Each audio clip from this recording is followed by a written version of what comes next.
It's like a 6-3, 6-4 player.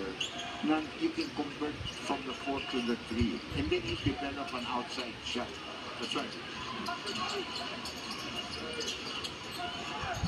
So 1-point lead lamang para sa Magnolia. Doon lang score dito kasi masyado namang malapit.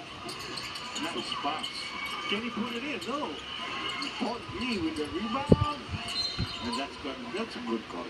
Foul, I think, on Isaac. It just fell into his hands. You know, you admit this. Right place, right time, got it to go. Got the ball back. 2 free throws para kay Lee. Check myself. That's a Gomez Villano na foul. Second personal foul. Pero tatlo pa lang mga team foul ng Terra Firma. Paul Lee. Parang money in the cup. Nagugulat tayo ba nagbimintis siya? Di ba? It happens. It happens to the best of them. Now, this is a good shot because, like I said, you like Sanggalang, the other Sanggalang ng Terra Firma coming off the bench. And medyo papalingayin na si Isaac Go.